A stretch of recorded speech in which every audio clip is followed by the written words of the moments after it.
Nós vamos dar continuidade ao curso de Compassion Eating. Hoje a gente vai falar do módulo 3. Esse curso faz parte do projeto Cuidar com Paixão, que são os cuidadores unidos e informados das desordens afetivas e relacionadas, o THC. Então, se você está assistindo esse curso, do valor que você pagou no curso, 50% é doação para o projeto Cuidar, para a gente poder espalhar a compaixão. O formato do curso Compassion Eating, então a gente vai iniciar o módulo 3. Vamos falar então de cirurgia bariátrica, quando ela é indicada, quais os tipos, quais os cuidados para essa decisão. A ilustração aqui mostra um pouco, né, o que é a gente se livrar do corpo antigo, obeso, grande, gigante, doente e estar mais magra e mais saudável, ou mais magro. Faz parte da campanha do Diga Não à Obesidade, mas aqui é quando nada deu certo, o tratamento clínico não deu certo, as dietas não deram certo, e aí o resultado é de fato a cirurgia. Qual a intenção de se fazer uma cirurgia bariátrica? A intenção é emagrecer. Então, o tratamento cirúrgico da obesidade surgiu em 1952, já faz um tempinho, e a intenção é haver uma grande diminuição do tecido gorduroso sem efeitos colaterais e manter essa nova condição de emagrecimento por muito tempo. Essa é a intenção, né? Isso não quer dizer que é isso que aconteça na realidade. Modificações cirúrgicas. Então, desenvolveram-se alguns mecanismos de como poderia ser realizado essa cirurgia. Então, basicamente, são 3 mecanismos diferentes de cirurgia bariátrica. Um mecanismo é tentar dificultar a entrada do alimento no corpo. Então, faz sentido que se você tiver alguma redução do seu tamanho de estômago, por exemplo, ou alguma obstrução mecânica que diminua o volume do estômago, a gente está dificultando a entrada de alimento. Por quê? Porque não cabe mais alimento do que aquele volume pós-cirúrgico. Outra forma é diminuir a fome. Então, se você come por fome, a gente teria formas de diminuir essa fome e causar uma saciedade, tá? E aí isso seria feito através de ações hormonais. Então, o hormônio da fome, por exemplo, né? Então, já se sabe muito sobre algumas questões que não se sabia lá em 1950. E causar uma desabsorção de gorduras. Então, você continua comendo como você come, não se preocupe em dieta, mas tem uma forma de que o organismo não vai absorver as gorduras que você ingeriu. Então, basicamente, são 3 mecanismos diferentes. Então, não existe uma única cirurgia bariátrica, existem várias. E aí é o médico que vai saber qual a melhor, a mais indicada para você. Pensando em técnicas restritivas, né? Então, se você tem um volume de estômago, um volume aumentado de estômago, é interessante que você não tenha a noção do volume que você consegue comer. Então, a técnica restritiva vai buscar dificultar a entrada do alimento no seu corpo. Então, é de fato uma contenção física, né, do tamanho, do quanto cabe de comida. Então, por exemplo, banda gástrica. Vai estreitar o estômago com uma cinta, como se fosse um cinto, né, que marca a sua cintura. Então, ele vai fazer essa pressão, vai ficar como uma ampulheta o seu estômago. Então, só um pequeno volume de comida vai passar por essa cinta. Tá? Então, isso é uma forma que a gente está dificultando a entrada do alimento. A outra é uma gastrectomia vertical, né? Sleeve em inglês quer dizer manga. Então, é como se você tirasse um pedaço ali do estômago, é de fato uma cirurgia, você tira um pedaço do estômago e aí você vai diminuir a capacidade do seu estômago. Então, se ele era desse tamanho, você tira um pedaço, ele fica desse tamanho, então não cabe comida, então você vai comer menos. E o balão intragástrico, então se coloca dentro do estômago uma bola de plástico e depois ela expande, então ela ocupa um espaço e ela compete esse espaço com comida, então vai diminuir o espaço livre para comida. Ele dificulta então a ingestão. Então, técnica restritiva busca qual objetivo? Dificultar a entrada de alimento no corpo por uma contenção física mesmo. Banda gástrica, a gastrectomia vertical, sleeve ou balão intragástrico. Qual o problema, né, de você fazer somente técnicas restritivas? Um dos grandes problemas é que a comida vai passar por o volume vai ser menor, mas ela vai ser 100% absorvida depois. Então, o seu intestino, ele vai continuar querendo mais comida. Então, a técnica restritiva não manda o corpo parar de comer. Então, muitas vezes ela não funciona exatamente porque o seu cérebro não entende por que parar de comer apesar do volume menor. O paciente tem muita fome, ele continua com muita fome, mas não cabe mais. Então, houve uma diminuição, uma contenção física do volume de comida que ele é capaz de ter.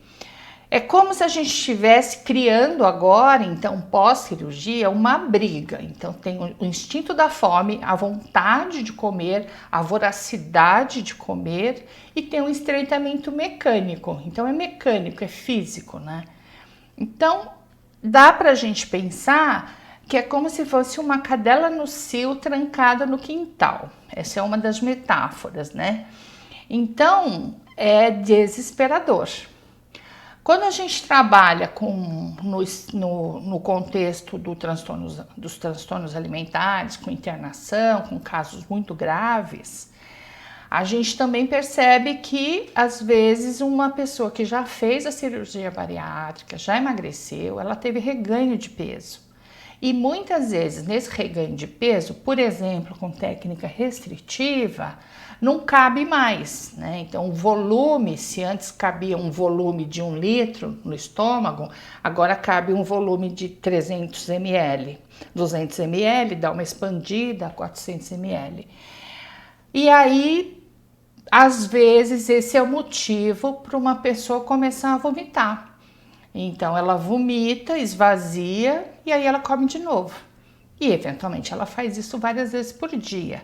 Então, tem algumas questões, sim, em relação a técnicas restritivas, se não for acompanhada com uma psicoterapia, por exemplo, para compreender o que é essa voracidade, essa dependência de comida.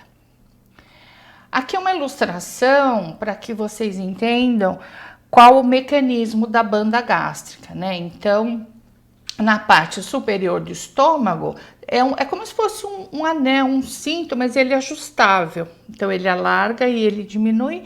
E tem um botão que fica mais ou menos aqui, que você mesmo aperta. Então, você tem como controlar isso, tá? Esse alargar ou apertar. Eu já vi muitos casos de que esse anel, ele se move, ele muda de lugar. Então, assim, não é o melhor procedimento, o mais indicado.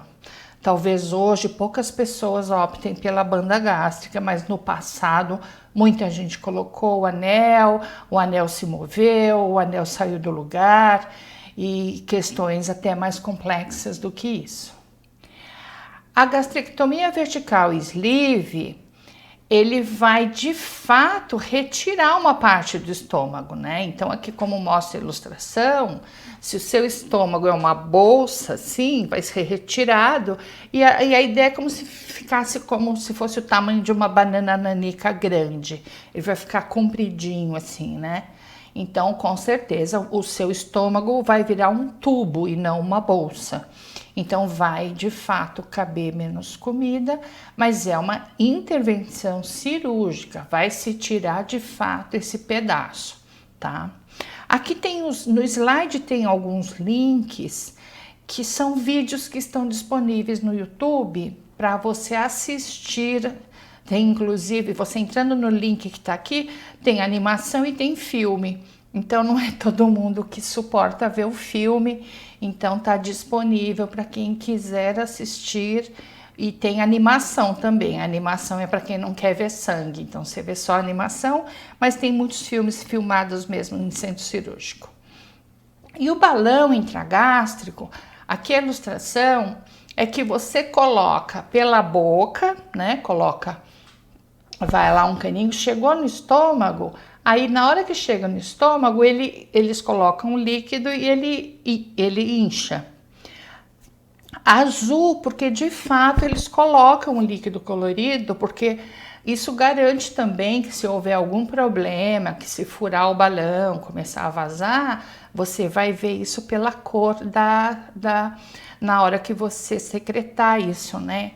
Então o balão, ele depende, ele vai mudar o volume e ele concorre com o volume de comida. Então você tem o balão ali, a comida vai caber menos e você teoricamente come menos. Eu falo teoricamente porque muitas das histórias que a gente conhece é de que o balão pode ficar no máximo 6 meses, aí você tem que tirar, colocar de novo, muita gente fica 1 ano direto, então tem algumas complicações de balão. Eu já acompanhei pessoas que colocaram um balão por 3 vezes, de fato, enquanto está com o balão, emagrece, come menos, mas também fica sempre com aquela percepção de barriga cheia, né? Porque o balão tá lá ocupando um espaço. Então, quando você tira o balão, você preenche aquele espaço com comida. Então, tem umas complicações aqui e o efeito sanfona, nesse caso, ele é muito sério, porque a gente tá falando de 20, 30 quilos. A outra forma é técnicas de exclusão do adenal. Então, essas cirurgias vão trabalhar de uma forma um pouquinho diferente. Pensando que o nosso tubo digestivo, da boca até o ânus, é como se fosse uma estrada de mais ou menos uns 10 metros, tá? Então, a nossa comida, ela percorre daqui, da hora que você põe a comida na boca, engole, até ela virar a secreção. As fezes, né? O número 2. Então, como é que a gente vai pensar nesses 10 metros em como que é feito o processo de digestão, o processo de absorção de nutrientes, né? Então, o segundo metro é como se fosse um mata-borrão, que é a hora que ele vai absorver muita coisa, e a maior parte dos alimentos sem fibras vão ser absorvidos nesses primeiros 2 metros. O movimento de peristaltismo é aquele movimento que tem, né, de fechar e abrir, porque é assim que ele faz com que o alimento caminhe por esses 10 metros, tá? Então, ele leva o restante desses alimentos não absorvidos nos primeiros 2 metros até mais ou menos o 7º metro, que é o ilho terminal. E é aí que acontece a produção de hormônios. Então, quando chega lá no 7º metro do seu intestino, é onde existe a produção de hormônios, e aí o seu hipotálamo, o seu cérebro, tem a percepção de saciedade. Por isso a importância de você ingerir alimentos com fibra, né? Porque aí, de fato, quando chega lá no ilho terminal, o seu cérebro sabe que você acabou de comer, né? E aí é onde acontece o que, entre aspas, o grito do intestino. É quando o seu corpo, o seu cérebro fala, nossa, para de comer, eu já estou satisfeita, né? E quando você come muita coisa hipercalórica, sem fibra, a absorção é muito maior logo nos primeiros metros e o cérebro não recebe essa mensagem de estou saciado. E como funciona, né? Esse movimento de antiperistaltismo é o contrário, né? É como se a comida que foi ali até o final, ela volta em direção ao estômago. Então você teria uma sensação de empachamento, não é saciedade, mas é aquela sensação, tô cheia, né? No português, simples assim, tô cheia, tô com a barriga cheia. E isso vai tirar a vontade de comer. Não para todo mundo. Por quê? Para quem já usa do comportamento de vomitar, ela vomita para poder comer mais. Então, por isso que muito que acontece no comportamento de bulimia nervosa, as pessoas associam com vômito. Não é só o vômito para você dar um diagnóstico de bulimia nervosa, mas no senso comum, no popular, as pessoas falam, vomitou é bulímica, né? A gente esclarece isso daqui a pouquinho. O bypass do duodeno jejunal é quando há um desvio nessa estrada, quer dizer, nesses 10 metros de intestino, a comida vai percorrer só o primeiro metro e aí ela vai dar um salto para o terceiro metro. Então, ela vai evitar uma absorção naquela região que é o mata-borrão, digamos assim. E depois ela continua o trajeto até o final. Então você faz um desvio, bypass é um desvio, né? Um atalho para você não absorver tanto o que a pessoa comeu. Então a comida vai percorrer 90% do tubo digestivo. Então você não vai sentir tanta fome, você vai emagrecer porque você vai comer menos. Parece que essa forma é a mais ideal. Então, as pesquisas, os anos de pacientes com cirurgia vão mostrar isso. A ideia de que não existe mais fome e não existe mais sofrimento. Por quê? Porque você não para de comer sentindo fome, estando cheia. Você para de comer porque você não tem fome, não tem vontade de comer. Então, a ideia é que com essas técnicas de exclusão do duodeno, a luta entre querer comer e não poder vai acabar. Parece bastante simples, né? Então, mexeu de um jeito que a produção hormonal muda, então você não tem mais fome. Não tem mais fome, não tem sofrimento entre quero comer, não posso comer, não cabe o que eu quero comer. Então, a ideia de que essa é a melhor forma. Então, aqui é a ilustração, também o link, tem os vídeos, tem algumas animações, né? Essa é a cirurgia que a gente fala em Y ou bypass. Por quê? Porque o bypass, porque você faz uma mudança no trajeto do intestino, além de mexer no estômago. Só que o estômago, como é o sleeve, ele não é retirado, não é uma cirurgia que tira o seu estômago. Ele vai separar o seu estômago num pedaço menor e num pedaço maior. E aí esse pedaço menor é onde vai receber a comida que você comeu e digeriu e depois já emenda com o intestino. Então, o seu estômago, a maior porção, não vai ter contato com o alimento, vai continuar produzindo hormônio que lá na frente vai se juntar. Por isso o Y, né? Então, quando a gente fala Y, é porque vai ter uma alça de intestino que liga com o estômago pequeno e outra alça que vem da parte maior do estômago. Então, o formato é o Y. E bypass porque ele vai pular um metro, um pedaço ali do seu intestino. E as outras técnicas são as técnicas que tentam fazer que o seu organismo absorva menos, tá? Então, quando você mastiga, você mistura o que você comeu, o alimento, a bebida, com a bile, com o suco pancreático, mais ou menos no segundo metro. Depois desses 2 primeiros metros, ele percorre os 8, né, para completar a estrada de 10 metros. E aí, nessa viagem, nesse percurso todo, a gordura vai sendo digerida. Entre o 7º e o 9º metro é onde ocorre a absorção das gorduras digeridas, né, e vai para o sangue. Então, se você provocar uma má absorção de gorduras, é como se você criasse um atalho. Então, nessa hora em que tem mais absorção, você faz um desvio do intestino, tá? E aí a comida vai percorrer só 20% do tubo. Então, numa estrada de 10 metros, é como se a comida percorresse só 2, 3 metros e aí a absorção vai ser menor. As técnicas desabsortivas vão trabalhar por um mecanismo diferente.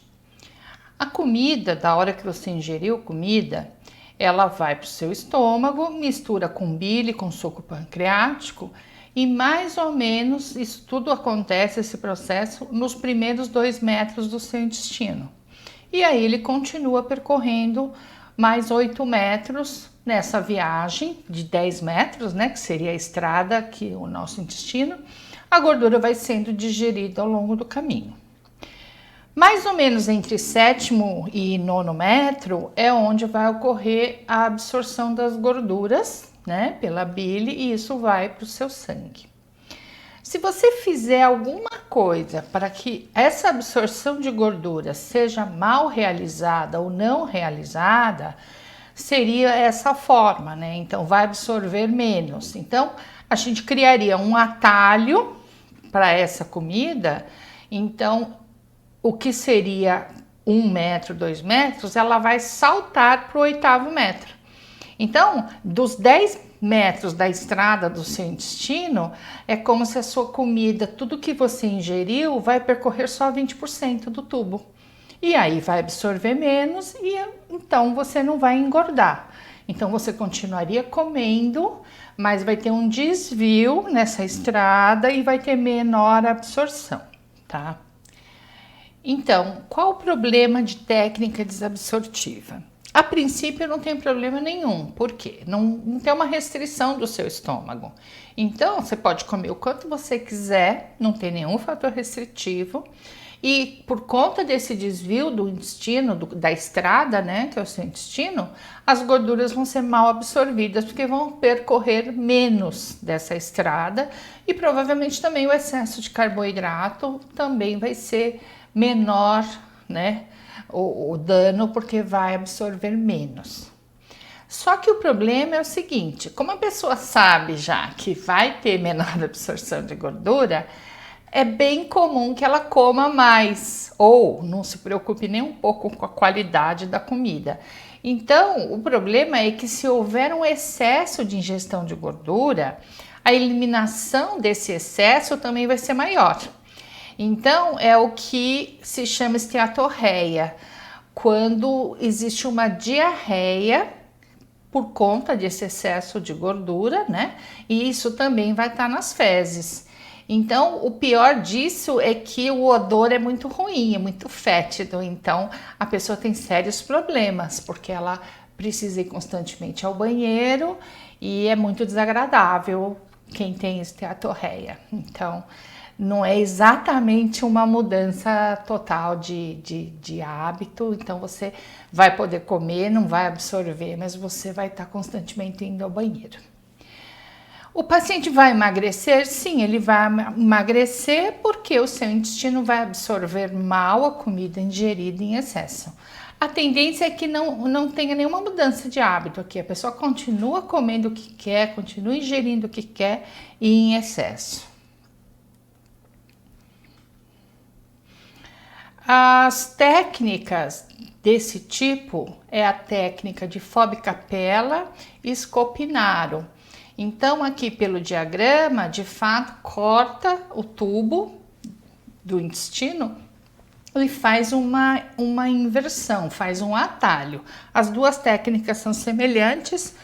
Hoje em dia, não se vê tanto essa técnica, né? A Fobbi-Capella é o que mais se parece com o que é hoje o bypass, tá? Mas se alguém falar que faz isso hoje, é muito raro. Isso se fazia no início, na primeira década da cirurgia bariátrica.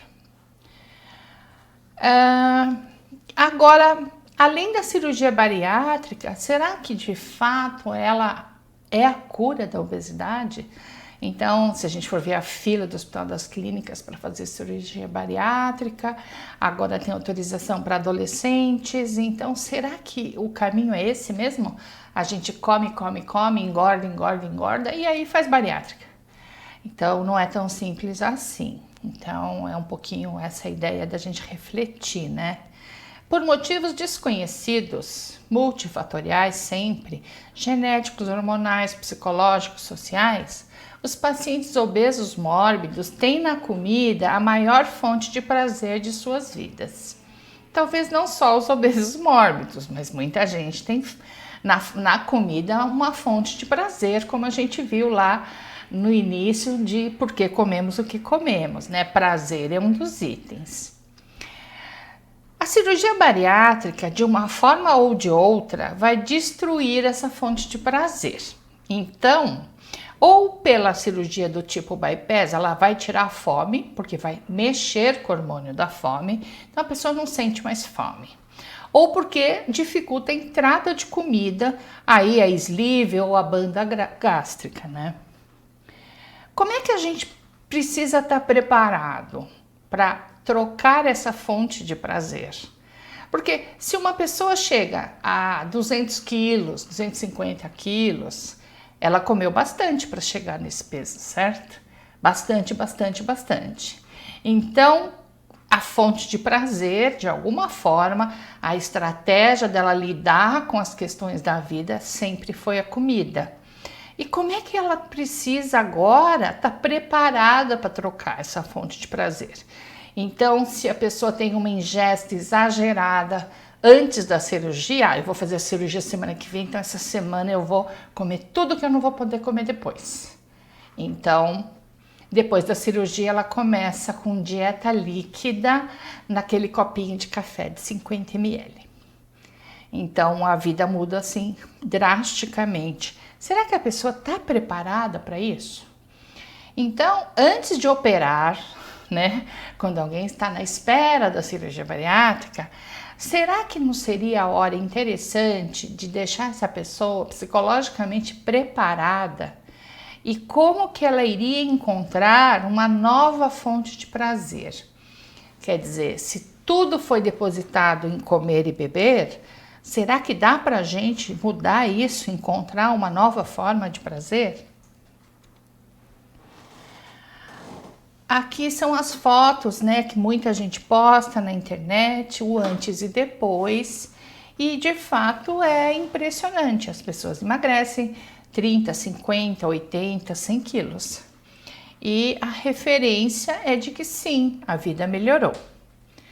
Só melhora ou tem alguma perda também? O que a gente tem na literatura em relação à cirurgia bariátrica é que ela é o único meio sustentável e efetivo de reduzir a obesidade mórbida e as doenças físicas relacionadas. Doenças físicas, tá? Não doenças psiquiátricas ou psicológicas. E também tem uma literatura crescente que vai associar a cirurgia bariátrica à redução dos custos com saúde. Então, se você faz a cirurgia bariátrica, a pessoa melhora e aí essa pessoa deixa de frequentar os centros de saúde e o custo diminui. A perda máxima de peso ocorre tipicamente 1 ano após a cirurgia. Então, a pessoa fez a cirurgia, tem uma previsão de que ela vai emagrecer 50 quilos. Então, se isso não ocorreu nos primeiros 6 meses e no máximo até 1 ano, então não vai ocorrer depois. Por que não? Porque tem o reganho de peso. Então, ele geralmente acontece 1 ano e meio, 2 anos após a cirurgia. Então, é muito comum o reganho de peso. Se você for pensar numa pessoa obesa, mórbida, que já tinha tentado muitas dietas, que já sabia o que era o efeito sanfona, emagrece rapidamente, engorda, mas engorda mais do que emagreceu. Então, também isso acontece com a cirurgia bariátrica. 20% dos pacientes que fizeram cirurgia bariátrica após 1 ano vão apresentar uma perda de peso insuficiente, ou seja, não atingiu o peso-alvo proposto pela cirurgia, tá? O que é considerado insuficiente? Menos de 50% do excesso de peso perdido. O que está aqui está relacionado com trabalhos científicos baseados em evidências. A associação da cirurgia bariátrica com a redução de custos de saúde, dependendo de como você for analisar, sim, essas pessoas vão deixar de frequentar o posto de saúde, a unidade básica, para questões como diabetes, hipertensão e tudo associado à obesidade, né? As questões de dor física, de quadril, de fibromialgia, outras questões. Mas raramente um paciente que faz uma cirurgia bariátrica que emagrece de 30 quilos a mais, ele para a cirurgia aí, porque ela demanda outras cirurgias depois. Então também essa é uma outra forma de entender que deixar chegar a obesidade mórbida seria o maior erro. Então, o trabalho importante a ser feito é prevenção de obesidade mórbida. Como é que a gente poderia repensar a nossa relação com comida, né? A forma que a gente come, por que a gente come, qual a situação, qual a escolha alimentar. Então, a ideia do Compassion Eating é que a gente possa repensar os nossos hábitos, né? É interessante essa chamadinha aqui de uma propaganda americana, que em inglês, dessert é sobremesa. E stressed, que é estressado, é exatamente as mesmas letras da palavra, só que lida de trás para frente, né? Então, é interessante que o estresse e a sobremesa estariam relacionados, é a mesma palavra, lida de trás para frente. Então, como que a gente usa alimento, né, para dar conta das próprias emoções? Então, acho que esse é um tema interessante para a gente pensar. E a gente vai falar, então, do que é um fator de risco, digamos assim, para o sucesso da cirurgia bariátrica. Então, se você tem conhece alguém, se você está pensando em fazer bariátrica, se o seu paciente está pensando, seria importante você avaliar em que grau o comer é emocional. É o emotional eating, que é o comer emocional. Sim, todos comemos associados a algum tipo de emoção, inclusive quando a gente está comemorando, né? A gente tem um comer associado à comemoração, à alegria, à felicidade, ao brinde, mas também associado às emoções que a gente considera ruins, negativas. A perda de peso após a cirurgia bariátrica é definida pela ingesta alimentar, então o volume de comida, né, mudou muito. O problema é que os pacientes que não mudarem os seus hábitos alimentares, eles vão ter um risco muito grande de falhar nessa perda de peso. 2,2 vezes maior o insucesso, né? E a compulsão alimentar é a perda do controle ao comer. É comer mais do que o habitual, grandes volumes ou então pequenos volumes, mas come ao longo do dia inteiro, que é o beliscador que a gente fala, né? Então é alguém que tem bolachinha, biscoitinho, tá o dia inteiro comendo e tá tentando saciar essa fome ao longo do dia. Então a diferença aqui, a gente quer colocar qual a diferença de compulsão alimentar, que é um comportamento compulsivo, voraz, incontrolável na maioria das vezes, com o comer emocional. Então, o conceito de comer emocional é quando você come em resposta a um estresse emocional. E aí isso é um grande fator de risco para um diagnóstico pobre, ruim após a cirurgia bariátrica. Então, diminuiu o volume, né? Então, se você tinha um volume desse tamanho de estômago, agora você tem um estômago desse tamaninho. E aí não cabe toda a comida, mas se ainda é refém do comer emocional. Então, aconteceu alguma coisa, você foi desagradado, frustrado por algum motivo, você vai para a comida e não cabe o que você quer comer, tá? Então, esse é o problema do comer emocional.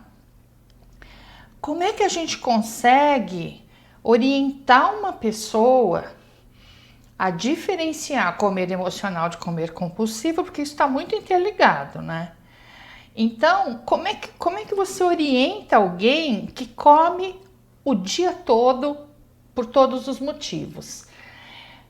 É muito comum pós-bariátrico no primeiro ano, um apaixonamento, um enamoramento, né? Uma coisa muito séria com o próprio corpo. Então você volta a comprar aquela roupa que você sonhava, se arruma. Então, de fato, esse emagrecimento ele traz muitos benefícios, mas eventualmente isso tá mais externo, porque internamente nada mudou. Esse é o perigo. E o cérebro ainda não entende que o corpo mudou 50 quilos, 60 quilos a menos, e ainda ele está funcionando da mesma forma toda vez que ele se relaciona com um alimento. Como é que a gente começa a pensar que o comer emocional é um comportamento consciente?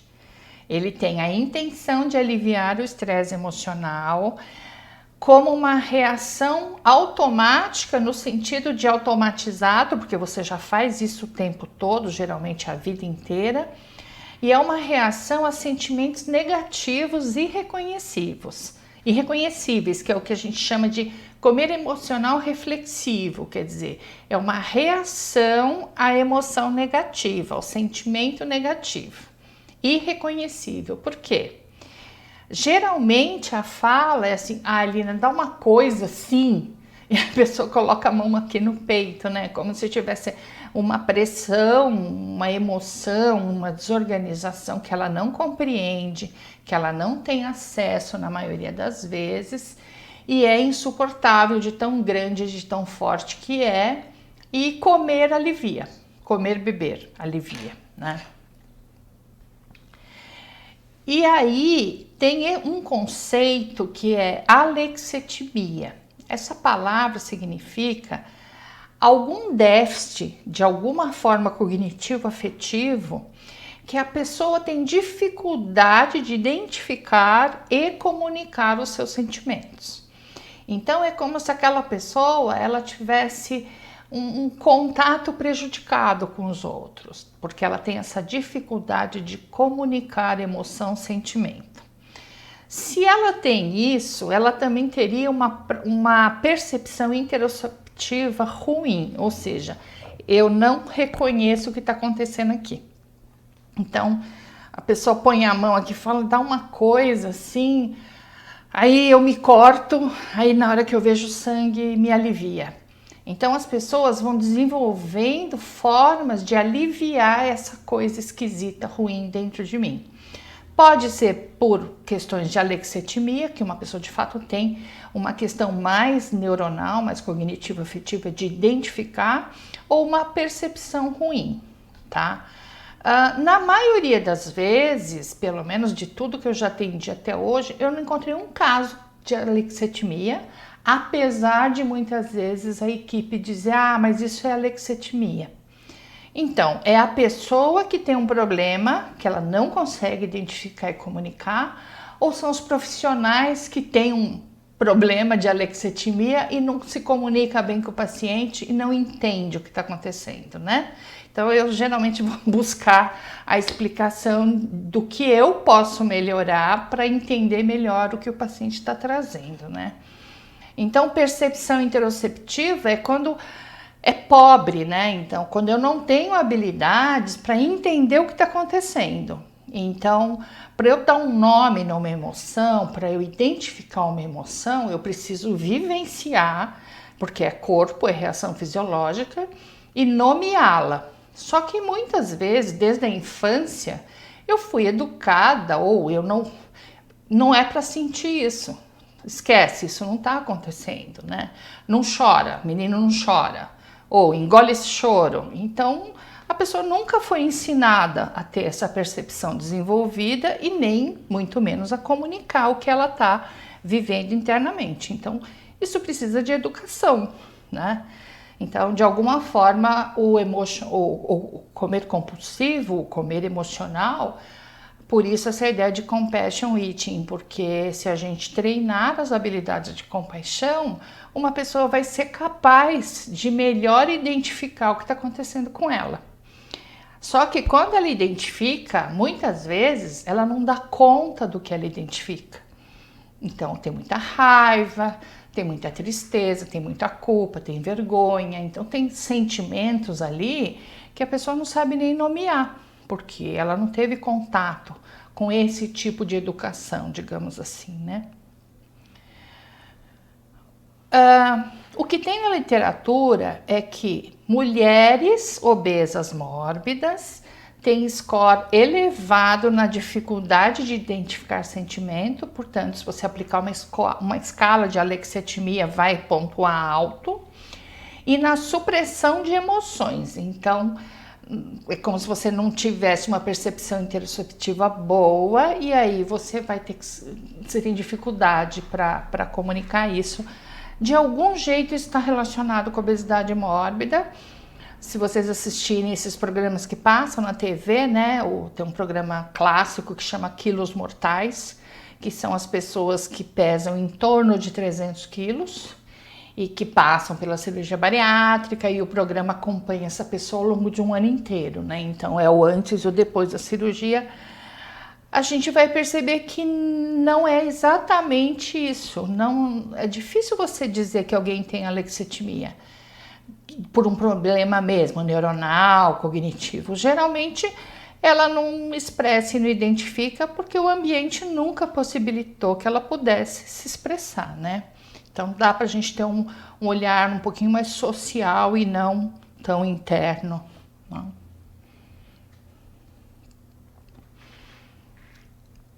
O comer emocional também vem sendo associado e categorizado como uma forma de aliviar os humores negativos ou o estresse, tá? Mas aqui na literatura aparece quando isso tem a ver com a perda de controle de uma dieta. Então a pessoa faz dieta, ela se frustra porque ela não consegue emagrecer, ou ela emagrece e depois reganha o peso, e isso está associado a muito estresse e vários humores negativos, raiva, decepção, culpa, incapacidade, né? Então eu não consigo, eu sou incapaz. Só que se a gente for um pouquinho antes da dieta, então, em vez de pensar na perda do controle da dieta, como é que seria você pensar que a dieta é a única forma da pessoa ter controle de algo? Então, se a vida está confusa, ela não identifica emoção, as relações interpessoais estão muito ruins, única forma que ela encontra de controlar algo na própria vida é fazer dieta. Então ela faz dieta, absolutamente correto, tudo certinho, bonitinho, só que quando descontrola vai para o outro lado. Então se emagreceu 10, reganha 15. E ao longo dos anos essa variação vai aumentando. Então, com a idade, com as décadas, é mais fácil você fazer um regime com 20, 30 do que com 40, 50. Então, vai ficando mais grave, mais crítico, tá? Nos estudos, na maioria dos estudos, na bibliografia que a gente tem, o comer emocional que não for tratado, bem tratado, com uma boa terapia, ele é considerado o fator de risco para pobre perda de excesso de peso. Então a pessoa fez a cirurgia e não consegue emagrecer, não chega ao peso alvo, tá? Então isso é associado a consequências médicas negativas e ao alto custo no sistema de saúde. Então, não necessariamente a cirurgia bariátrica é a solução. Ela sozinha não é, tá? E o tratamento?